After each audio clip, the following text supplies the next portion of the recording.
The sand was still warm under my shoes when I stepped onto the deck. I remember that detail because my body noticed it before my mind caught up. The ocean was loud, the kind of loud that makes conversations feel smaller, less private. Laughter drifted from the far end of the house. Glasses clinked. Someone had music playing. Soft, expensive, curated. This was not a renovation site. This was a gathering. I stood there for a second longer than I should have. Keys still in my hand, gift bag pressed against my hip. I'd driven 3 hours to surprise my husband on our anniversary.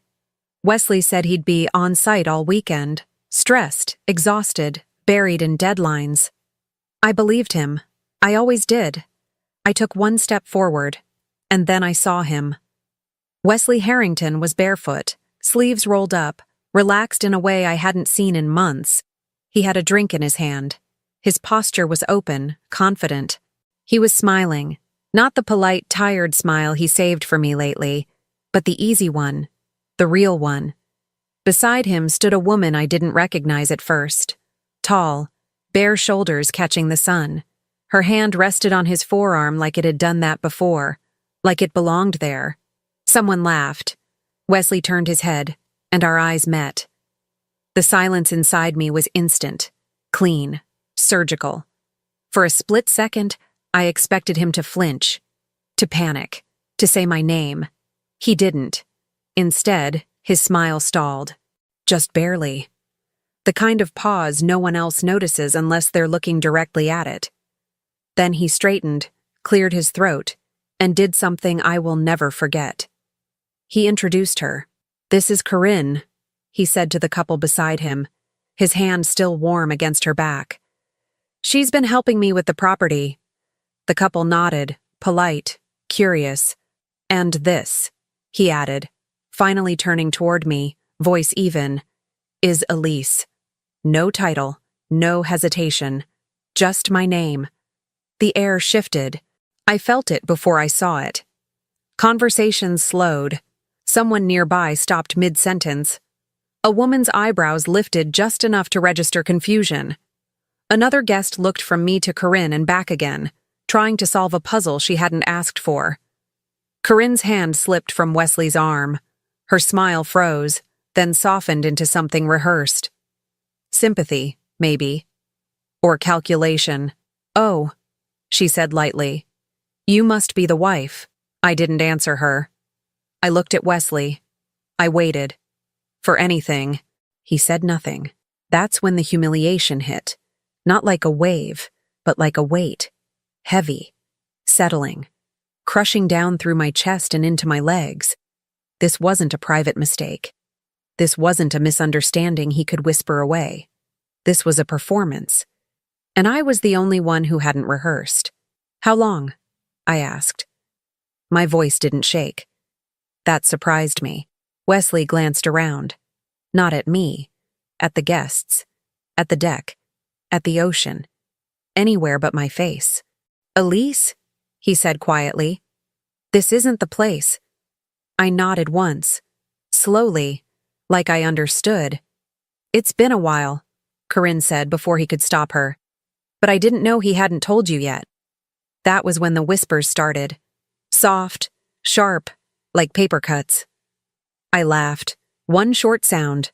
I couldn't help it. "A while," I repeated. "Interesting choice of words for an anniversary weekend?" Someone gasped.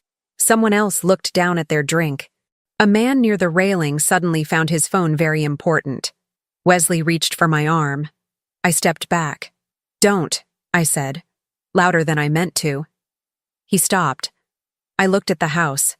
The catered food, the open bottles, the care put into something I was never meant to see. The beach house he claimed was a construction nightmare. The weekends he was unreachable. The calls he took outside. It all snapped into place. Not slowly. Instantly. This wasn't an affair. It was a second life. I set the gift bag on the table between us. The sound it made, soft, harmless, felt obscene. "I won't do this here," I said, scanning the faces around us. "You've already made sure of that."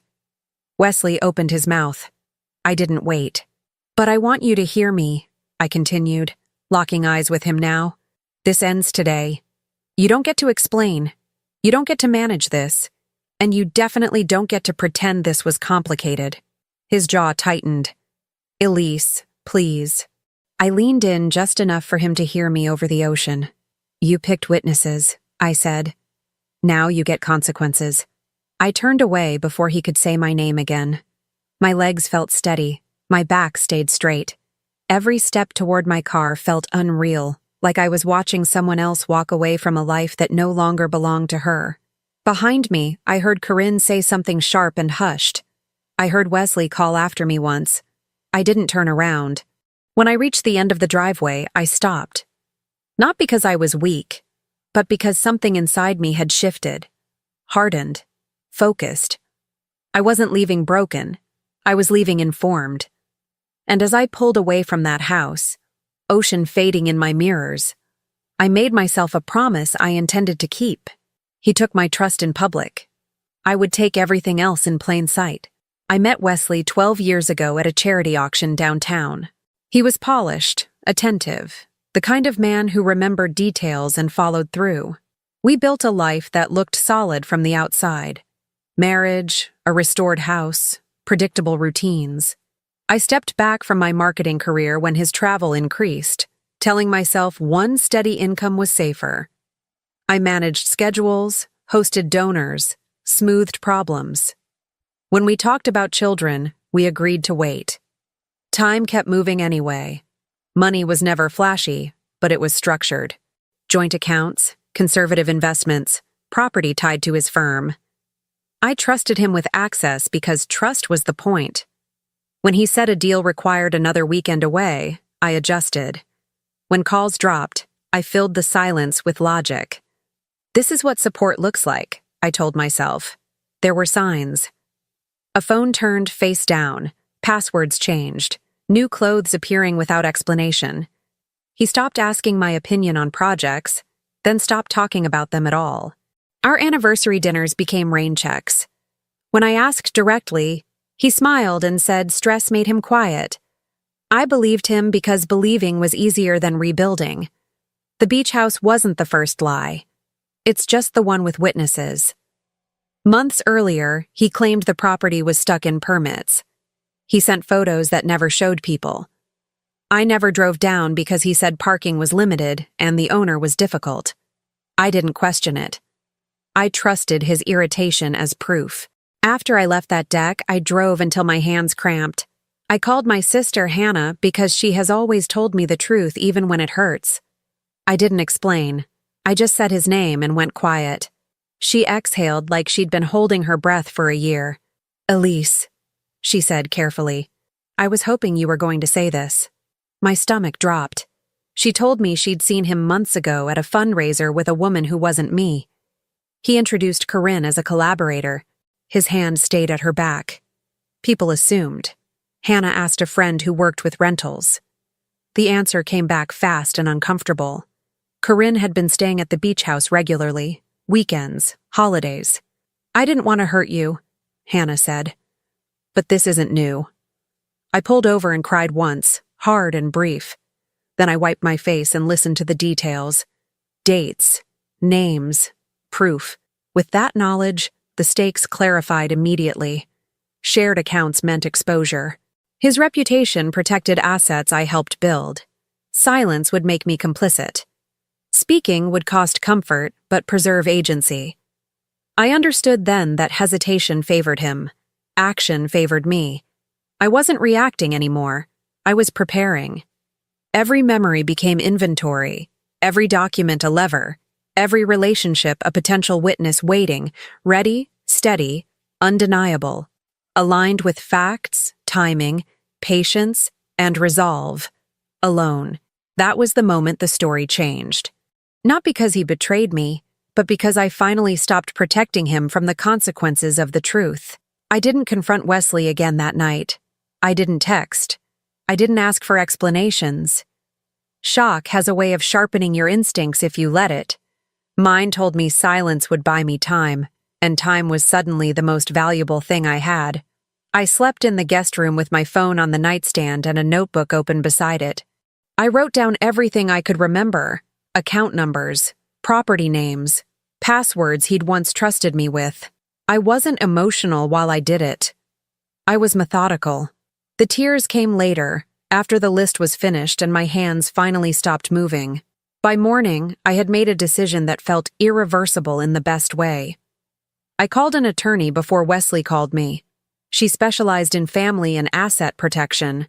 I chose her because she asked questions Wesley would hate: timelines, access, documentation.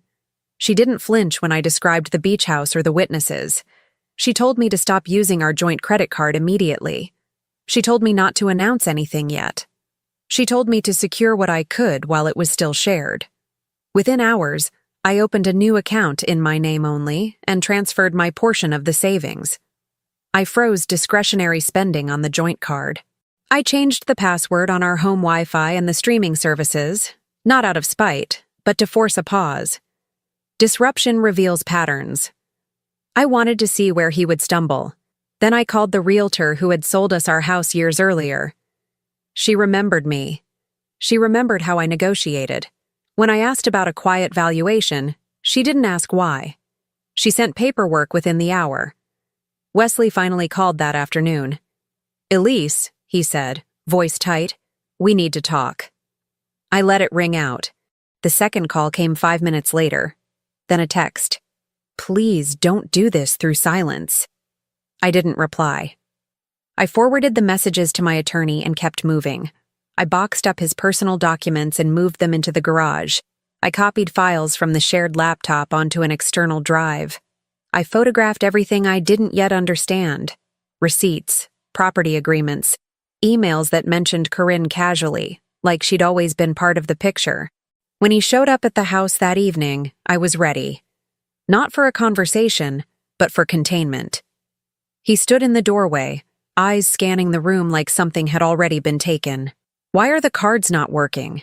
he asked, skipping apologies. "That's not your concern anymore," I said. He laughed once, incredulous. "You can't just—" "I can," I interrupted. And I did. His face shifted then, the confidence cracking just enough to reveal fear underneath. "This is a mistake," he said. "You're overreacting." I looked at him the way I'd looked at contracts my entire adult life. Calm, evaluating, detached. "You mistook my patience for permission," I said. "That's on you." He reached for the kitchen counter like he needed something solid. "We'll sort this out." "No," I replied. "I will." That night, I sent a single email to his firm's finance department, copying myself, requesting clarification on my legal standing in properties tied to my name. It wasn't an accusation. It was a question. Questions create records.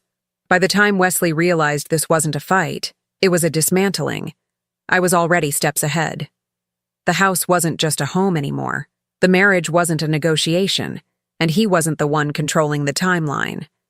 I went to bed knowing something he didn't yet understand. I wasn't planning revenge as emotion. I was executing it as strategy. The consequences didn't arrive all at once. They came in small, precise disruptions, each one exposing how much of Wesley's life had been balanced on access he no longer controlled. The first sign was his phone. He started calling from unknown numbers because his service had been suspended. Not canceled, suspended. The plan was in my name. When the payment failed, the system didn't ask questions. It simply shut the door. He showed up at the house again, phone in hand like evidence. "Did you do this?" he asked. "I didn't stop it," I replied. That distinction mattered. The next disruption came from his bank. The discretionary account he used for travel flagged an unusual pattern and froze pending review. My attorney had warned me this might happen once funds moved. It wasn't retaliation, it was procedure. Still, the timing was perfect. He texted me screenshots, panic bleeding through the messages. "I can't access anything. There has to be a mistake." I forwarded them, not to him, to my attorney. By midweek, the ripple had reached Corinne. She called me once. Straight to voicemail. She didn't leave a message. I learned later from Hannah that Corinne's name had been quietly removed from a short-term rental project she'd been managing. The client didn't want complications. Reputation mattered more than talent. Proximity to scandal was enough to become a liability. She posted less after that. When she did, comments appeared underneath. Subtle at first, then sharper. People recognized her from the beach house. Charleston is polite, but it is not forgetful. Wesley's firm noticed next. Not officially, not publicly. But meetings he usually led were reassigned. A junior partner stepped in on a call he wasn't invited to. When he asked why, the answer was vague. "We're just reorganizing." He came home late one night and slammed his keys onto the counter. "They're treating me like I did something wrong." I looked up from my laptop. "You did." He stared at me, stunned by how easily I said it. Friends began choosing sides without announcing it. Invitations stopped coming to his email. They came to mine instead. People asked if I was okay, if I needed anything.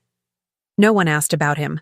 At a fundraiser the following weekend, a woman I barely knew touched my arm and said, "You handled yourself with so much dignity." She didn't specify what she meant. She didn't have to. Wesley started sleeping on the couch, then not sleeping at all. He paced. He drank too much water. He checked his phone obsessively, refreshing accounts he no longer recognized. He tried to corner me into conversations, to pull me back into emotional labor. "I made a mistake," he said one night, voice rough. "She meant nothing." I didn't answer. When words don't work, men like Wesley escalate. He emailed my sister. He called my mother. He tried to frame concern as remorse. It didn't land. The real consequence arrived when he realized Corinne had stopped answering him. Her silence was strategic. She was protecting herself now, not him. The same way I was. That night, he finally broke. "I need to talk to you," he said, standing in the doorway of my room like a stranger. "Please." I closed my laptop and met his eyes. Not with anger, with clarity. "You already did," I said. "You just didn't realize I was listening." He reached out, stopped himself, and let his hand fall. For the first time since the beach house, Wesley looked small. And for the first time, he understood this wasn't something he could talk his way out of. He was running out of doors to knock on. And I was done opening them. The second confrontation didn't happen because I lost control. It happened because Wesley still believed control was something he could reclaim in public. He reached out 3 days before the charity dinner. Not with remorse, not with accountability, strategy. He said the board would be there. Donors, longtime partners, people who respected us. He said showing unity would quiet rumors. He said we could talk afterward. What he meant was, if you sit beside me, I still look credible. I agreed immediately. Not because I wanted peace, but because I wanted truth delivered where image mattered most. The restaurant was old Charleston money. White tablecloths, low lighting, familiar faces who remembered our wedding, and our early years hosting fundraisers out of our home. When I walked in, conversations softened, then stalled. People looked up. Some smiled politely. Others didn't hide their curiosity. Everyone knew something had shifted. Wesley stood when he saw me. Relief crossed his face like a reflex. He moved to pull out my chair. I sat before he could touch it. The board members arrived in waves. Handshakes. Controlled laughter. Carefully neutral comments. I felt the tension tighten with each arrival, like a room waiting for a storm it pretended wasn't coming. Then, Corinne arrived. She came late, intentionally. Dressed like confidence could still shield her. When she saw me sitting across from Wesley, her steps slowed. Just a fraction. Enough for me to notice. She joined us anyway. "Well," she said lightly, forcing a smile, "this is unexpected." "No," I replied. "This is overdue." The table went still. A server paused with a wine bottle mid-pour, then quietly stepped back. Wesley cleared his throat. "Elise, this isn't—" "You invited me," I said calmly. "So let's not pretend this wasn't calculated." Corinne shifted, crossing and uncrossing her legs. "I was told you two were transitioning," she said carefully. I turned to her fully. "You were told that because it made your choice easier." Her mouth opened, then closed. She glanced around and finally seemed to realize the room wasn't neutral. These weren't strangers. These were people who understood implication, reputation, and silence. "This isn't appropriate," she said. "We're at a charity event." "So was the beach house," I replied. "You didn't seem concerned then." Wesley leaned forward sharply. "Elise, stop." I stood. The sound of my chair scraping back carried farther than it should have. Nearby tables fell quiet. Eyes turned openly now. No one pretended not to watch. "I'm done participating in lies," I said, voice steady. "And I won't sit politely while you rewrite history in front of people who trusted us." Corinne's composure fractured. "I didn't know everything," she said. "I wouldn't have—" "You knew enough," I interrupted. "Enough to stay, enough to benefit." Her eyes darted to Wesley. He looked at her like she'd betrayed him, not like he'd betrayed both of us. "This is humiliating," he said through his teeth. "You're making a scene." "No," I said evenly. "You made it." I just stopped absorbing it. A murmur moved through the room. Subtle, but unmistakable. Phones didn't come out, but people leaned in. Memory was being formed. Corinne pushed her chair back suddenly. "I'm not doing this," she snapped. "I didn't sign up to be exposed." She turned to Wesley. "You said this was handled." He reached for her arm. She shook him off. "Handle your own mess," she said, loud enough for the table to hear, and walked out. The absence she left was heavier than noise. Wesley stood there alone, face flushed, eyes darting. The protection he thought she provided was gone. The narrative collapsed without a partner. "I hope you're satisfied," he said quietly, like an accusation. I looked at him, really looked, and felt nothing familiar. "I'm finished," I said. "There's a difference." I picked up my bag and turned away. People moved without being asked, clearing a path. A woman I barely knew nodded at me with something close to respect. Behind me, voices rose, chairs shifted, reputations recalibrated in real time. By morning, the story would belong to the people who saw it unfold. And Wesley would finally understand what it means to lose control where it once protected him most. Wesley didn't retreat after the dinner. He regrouped. Men like him always do. Within 48 hours, the narrative began to shift, not organically, but deliberately. I noticed it first in the language people used when they spoke to me. Questions became cautious. Sympathy softened into uncertainty. A few messages stopped altogether. That's when I knew he was talking. He didn't come to me. He went around me. I heard about the interview before I saw it. A local business podcast, framed as a conversation about leadership under pressure. His firm positioned it as transparency, accountability, growth. The host praised his resilience. The thumbnail showed Wesley in a neutral blazer, hands folded, expression solemn. Corporate man survives personal storm. That was the angle. He spoke carefully. Never named me, never named Corinne. He said mistakes were made. He said private matters became public. He said he was working toward resolution. He said words like complex and miscommunication and regret. He made it sound mutual. Worse, he made it sound like I was unstable. People sent me the clip with notes that tried to be supportive while quietly probing. Just checking in. "Hope you're okay. This must be hard for both of you." Both. That word burned. The comments under the video started neutral, then split. Some defended him, some speculated. A few recognized me from the dinner and mentioned the walkout. Those comments disappeared quickly. Someone was moderating. That's when my attorney called. "He's testing public pressure," she said. "If you stay silent, he controls the frame."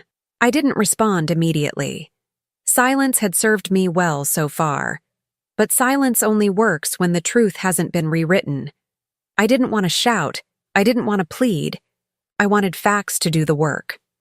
So I released them. Not emotionally. Strategically.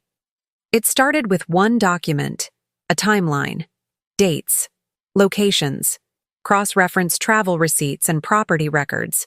No commentary, no accusations. Just verified overlap. I sent it to 3 people, a journalist who covered business ethics, a donor liaison from the charity board, and the podcast host who had just given Wesley a platform. I didn't threaten. I didn't ask for airtime. I wrote one sentence. I believe accuracy matters. Within hours, the article went live. It didn't accuse, it contextualized. Screenshots followed, not intimate, not explicit. Emails referencing Corinne by name months before the separation he implied. Rental records showing her listed as an extended guest at the beach house. Messages where Wesley coordinated schedules to avoid overlap with me. The headline didn't need drama. The facts were enough. Public narrative conflicts with documented timeline. The reaction was immediate. The podcast quietly removed the episode. No announcement. Just gone. Wesley's firm released a statement about ongoing internal review. Donors paused contributions. Board members asked questions they hadn't wanted answers to before.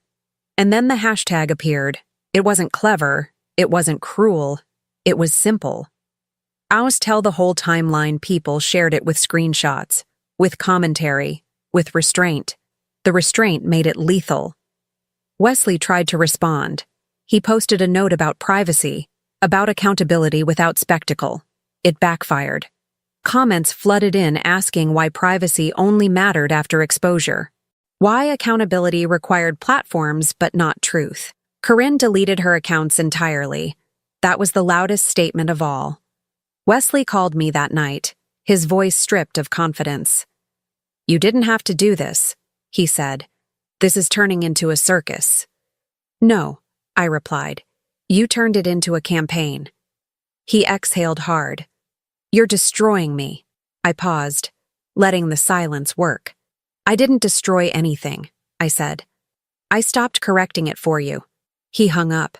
By the end of the week, the firm placed him on indefinite leave. Not fired. Yet. But removed from visibility. His name disappeared from the website. His speaking engagements were quietly reassigned. Friends who once defended him stopped calling. The narrative had reversed. Not because I begged people to believe me, but because I let evidence speak where charm once worked. Wesley had wanted to manage perception. He forgot one thing. Perception collapses when the truth is patient. And once it does, there's no publicist in the world who can put it back together. Wesley didn't disappear after the restaurant. He adapted. That was his real skill. Not loyalty, not honesty, but adjustment. When exposure threatened him, he didn't apologize. He repositioned. He understood optics better than consequences. And he believed perception could still outrun truth if he moved fast enough. Within 2 days, I felt the shift.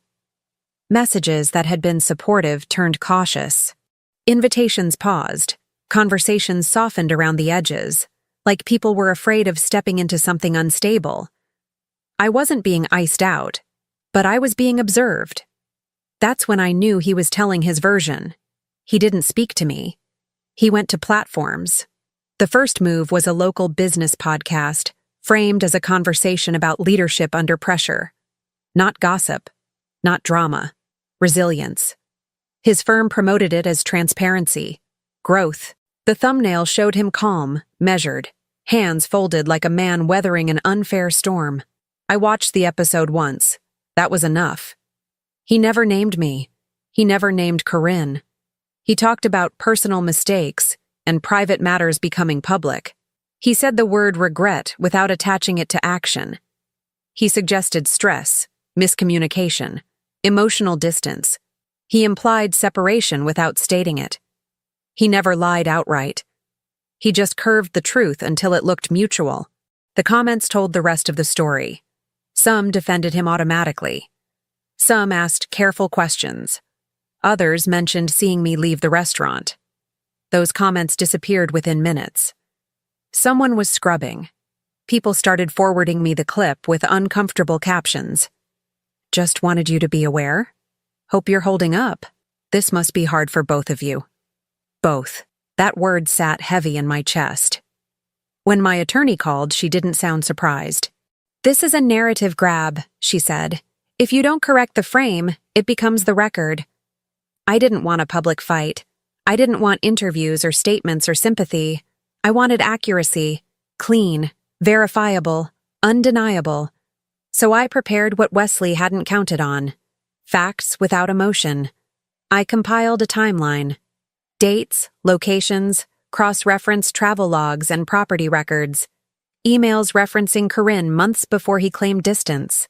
Rental documentation listing her as an extended guest at the beach house during times he told me he was alone. Calendar overlaps that proved the story he was selling couldn't exist.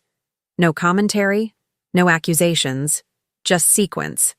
I sent it to 3 places. A journalist who covered business ethics and donor accountability, a senior liaison connected to the charity board, and the podcast host who had just given Wesley a microphone. The message was short. I believe accuracy matters when public narratives are formed. That was it. The article went live the next morning. It didn't attack him. It didn't dramatize. It simply laid his statements beside documented records and let the contradiction speak. The headline was restrained but devastating. Public statements conflict with verified timeline. Screenshots followed. Not intimate, not salacious. Professional emails, booking records, messages coordinating availability around my absence. Within hours, the podcast episode vanished. No explanation, just gone. Wesley's firm released a carefully worded statement about ongoing internal review. Donors paused commitments. Board members requested meetings. The charity quietly distanced itself. And then the hashtag appeared. It wasn't cruel. It wasn't clever. Tell the whole timeline people shared it with screenshots and short captions. Not outrage, clarity. That restraint gave it weight. It trended locally by evening. Wesley tried to regain control. He posted a note about privacy, accountability, and learning from mistakes. The response was immediate and unforgiving. Comments asked why privacy only mattered after exposure. Why accountability came with platforms but not facts. Corinne deleted her social media accounts entirely. That silence spoke louder than anything she could have said. Wesley called me late that night. His voice was strained, stripped of confidence. You didn't have to do this, he said. This is spiraling. No, I replied. This is correcting. You're ruining my career. I let the silence stretch before answering. I didn't publish lies, I said. I stopped protecting yours. He accused me of cruelty, of going too far, of turning a personal matter into a spectacle. He said I was enjoying this. I wasn't. I was finished carrying what belonged to him. By the end of the week, his firm placed him on indefinite leave. Not fired. Yet. But removed from visibility. His profile disappeared from their website. Speaking engagements were reassigned without announcement. His name stopped circulating in rooms where it once opened doors. Friends who defended him early stopped calling. The narrative didn't flip because I argued louder. It flipped because I stayed factual longer. Wesley wanted a public relations battle. He forgot that PR collapses when the truth waits patiently enough to be heard. And once it does, there's no campaign strong enough to put the illusion back together again. By the time the legal process began, Wesley had already lost the only advantage he'd ever relied on: control of the narrative. What he still had was entitlement. And entitlement doesn't survive paperwork. The divorce filing landed on his desk on a Tuesday morning. No warning, no discussion. My attorney had timed it carefully, filing in a jurisdiction that favored documented misconduct tied to shared assets. The petition wasn't emotional. It was clinical. Dates, financial exposure, breach of marital trust with measurable impact. He called me immediately. You blindsided me, he said. That's not what that word means, I replied. The court moved faster than he expected. Discovery requests went out within days. Bank statements, travel expenses, property usage logs, communications related to the beach house. He had assumed those details were private, scattered, forgettable. They weren't. Every unexplained weekend, every expense miscategorized as business, every transfer that bypassed joint review. They stacked neatly once someone bothered to look. His accounts were formally frozen pending division. Not just discretionary spending, everything. He had to request access through counsel. The first time he realized this, he sent a message that simply read, "I can't even buy groceries." I didn't respond. The house followed. Our home wasn't just emotional leverage, it was financial. The valuation came back higher than expected, and because it had been purchased during the marriage, it was subject to division. Wesley assumed he could stay. That assumption died in mediation. The court ordered the sale. Watching him pack what he could carry felt surreal. He took suits, watches, framed certificates. He left behind furniture he'd once insisted we needed to impress donors. Status items only matter when there's a place to display them. The beach house was worse. It wasn't technically his, but his firm's record showed unauthorized personal use, extended use, repeated use. Corinne's name appeared in logs too often to dismiss. The firm didn't protect him. They distanced themselves. Liability matters more than loyalty. They terminated his consulting agreement quietly. No announcement, no ceremony, just an email and revoked access. The family fallout came next. His father called me first, not to defend him, to apologize. He didn't ask for details. He said he'd seen the records, that he raised Wesley better than this, that he wouldn't fund a defense built on excuses. Within a week, financial support Wesley had relied on since his 20s was withdrawn. His brother followed. Then his aunt, who had once introduced him to half the donors in town. One by one, doors closed, not dramatically, but definitively. Corinne tried to resurface once. She emailed Wesley's mother, framing herself as collateral damage. The response was brief and final. "Please don't contact this family again." She lost contracts next. Clients distanced themselves quietly. No scandal, just absence. Bookings canceled. Partnerships paused indefinitely. Without access to the lifestyle she'd attached herself to, her image collapsed under its own weight. Wesley, meanwhile, spiraled. He moved into a short-term rental he couldn't afford long-term. He sold his watch. Then the car. He asked friends for help and learned which relationships had only existed because he paid for dinners. Custody discussions never materialized. We didn't have children. He tried to frame that as a shared failure once. It wasn't. It was a mercy. In court, he attempted remorse. He said he'd made mistakes. He said he wanted fairness. The judge listened, then reviewed the documentation. Fairness, it turned out, had receipts. The final division stripped him of leverage he didn't even realize he'd lost. Assets divided. Debts assigned. No spousal support owed, to either of us. Clean. Decisive. When it was over, he stood outside the courthouse longer than necessary, like he was waiting for someone to tell him this wasn't real. I didn't look back. Weeks later, I heard he'd tried to move cities. Start over. But reputations don't reset that easily when the internet remembers timelines. The last message he sent me came months after the papers were signed. I didn't think it would end like this. I stared at it for a long time before deleting it unread. Because it didn't end suddenly. It ended exactly the way he built it. One choice at a time. And when the consequences finally arrived, there was no one left willing to absorb them for him. The last time I saw Wesley was not dramatic by accident. It was dramatic because everything else had already burned away. He asked to meet through his attorney, then followed up himself when the request sat unanswered. He didn't frame it as reconciliation. He framed it as closure. That word is dangerous in the hands of people who think it entitles them to your presence. I agreed to meet him once. In daylight. In public. On my terms. We chose a quiet cafe near the courthouse. Neutral territory, no history, no audience that mattered. I arrived early and sat where I could see the door. Old habits die hard. When he walked in, I barely recognized him. The suit was gone. The posture, too. He looked thinner, older, like someone who had been carrying a story that no longer worked. He hesitated when he saw me, as if he expected anger. Or softness. I gave him neither. He sat across from me, hands wrapped around a coffee he hadn't ordered yet. "Thank you for meeting me," he said. I nodded once. "Nothing more. I won't take much of your time," he added quickly. "I just needed to see you, to say a few things." I waited. He inhaled like he was preparing to speak a language he hadn't practiced. I didn't think it would end this way. I looked at him calmly. "It didn't end," I said. "It concluded." He winced.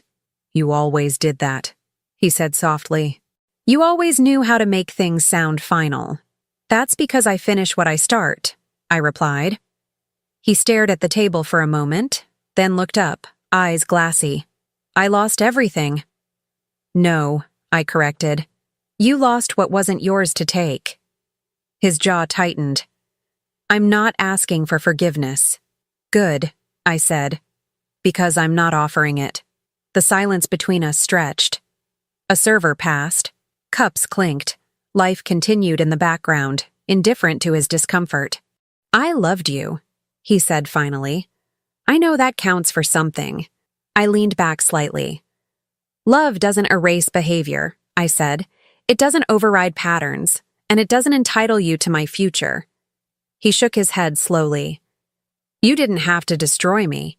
I met his eyes then, fully, unflinching.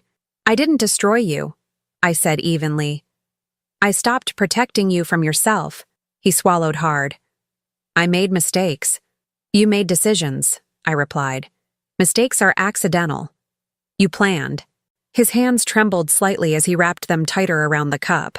"I wake up every day thinking about what I should have done differently." "That's called accountability," I said. "It usually arrives late."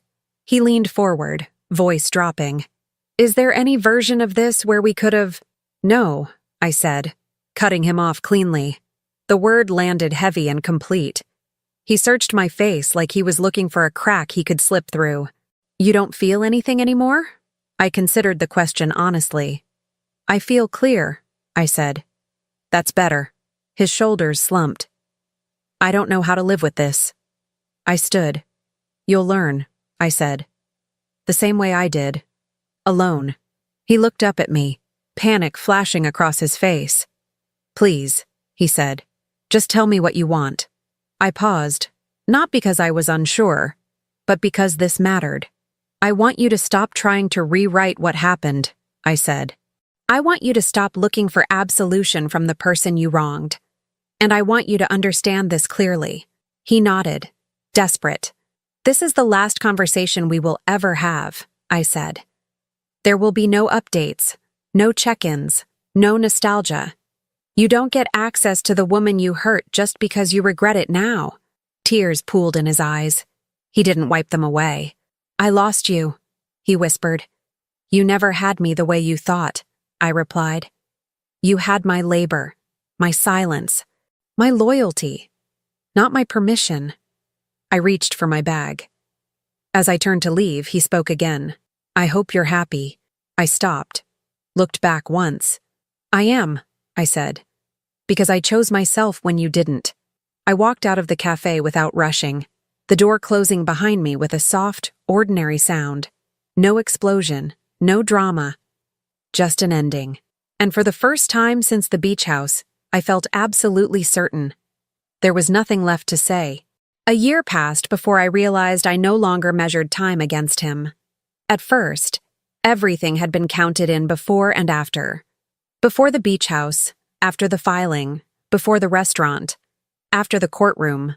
Trauma does that. It organizes memory around impact. But one morning I woke up and noticed the calendar on my phone wasn't marking anything related to Wesley anymore. No reminders, no deadlines, no emotional checkpoints. Just my life.